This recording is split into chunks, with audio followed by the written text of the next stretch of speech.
JEE means maths, हमारा chapter है matrices और टॉपिक है ऑपरेशंस ऑन मैट्रिसेस। क्वेश्चन है question number 17, let a is equal to this matrix if the sum of the diagonal elements of a to the power 13 is 3 to the power n, then n is equal to. तो a to the power 13 हमें निकालना है। हमने इस तरह के questions किए हैं, तो जब भी इस तरह के क्वेश्चन आते हैं हम लोग सबसे पहले क्या करते हैं, पैटर्न फाइंड करने की कोशिश करते हैं, क्योंकि 13 बार तो मल्टीप्लाई हम नहीं करेंगे। तो कोई पैटर्न मिल जाए a टू द पावर 2, 3 या 4 तक भी मिल जाए, तो एक पैटर्न बना के a to the power n, तो n इक्वल टू 13 रख के हम मैट्रिक्स निकालेंगे। फिर डायगोनल एलिमेंट्स को ऐड करके देखेंगे और 3 टू पावर n से इक्वेट करेंगे और देखेंगे क्या आंसर है। तो ये एक जनरल मेथड है, एक बार आप कोशिश करिए। यह क्वेश्चन 2024 में आया था। फिर हम आगे बढ़ते हैं।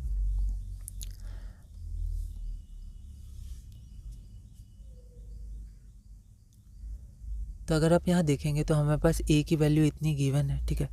अब हम जैसे ही a निकालेंगे, a स्क्वायर निकालेंगे, तो कोई रिलेशन हमें नहीं दिखेगा, ठीक है। कोई जनरल जैसे यहाँ 3 कॉमन ले सकते हैं, पर उसके बाद क्या, फिर a क्यूब में भी आएगा तो 3 कॉमन ले सकते हैं, पर ऐसा कोई जनरल रिलेशन मिलेगा नहीं।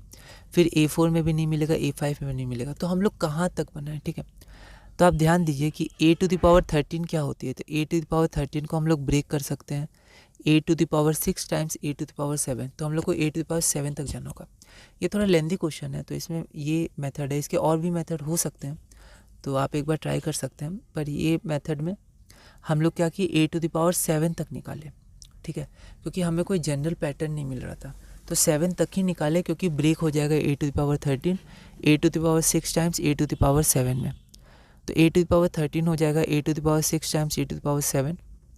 तो a टू द पावर 6 इतना हो गया, a टू द पावर 7 इतना हो गया, तो ये हो गया, ठीक है। हम लोग मल्टीप्लाई नहीं करेंगे, क्योंकि हम देख सकते हैं 3 की पावर है। और क्वेश्चन हमेशा आप ध्यान में रखिएगा, क्या चाहिए आपको, 3 की पावर n चाहिए, जिससे आप इक्वेट करिएगा।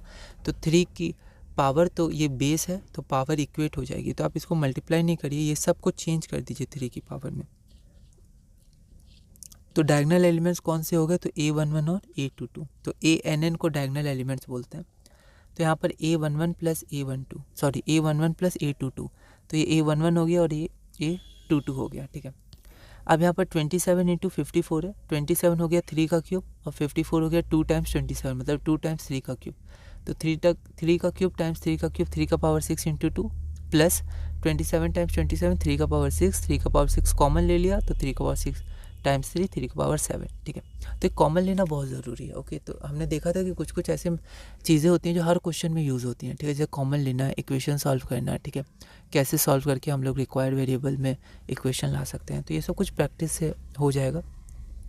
तो यहाँ पर जैसे हम लोग इसको इक्वेट कर देंगे 3 की पावर n से, क्योंकि दिया हुआ है 3 की पावर n डायगोनल एलिमेंट्स का सम है, तो n की वैल्यू हमारी 7 आ जाएगी, जो कि रिक्वायर्ड आंसर है। तो यहाँ पर इक्वल टू 7 हो जाएगा। न्यूमेरिकल बेस्ड क्वेश्चन था, तो 7। 2024 में ये क्वेश्चन आया था। तो इस वीडियो में हमने क्वेश्चन नंबर 17 पूरा किया। आप और भी मेथड देख सकते हैं, थोड़ा लेंदी मेथड है ना, पर हम लोग ऐसे ही आगे बढ़ेंगे, क्योंकि इसमें हमें कोई पैटर्न नहीं मिला, ठीक है। तो इस वीडियो में हमने क्वेश्चन नंबर 17 पूरा किया। अगले वीडियो में हम क्वेश्चन नंबर 18 करेंगे और टॉपिक 1 ऑपरेशंस ऑन मैट्रिसेस में आगे बढ़ेंगे।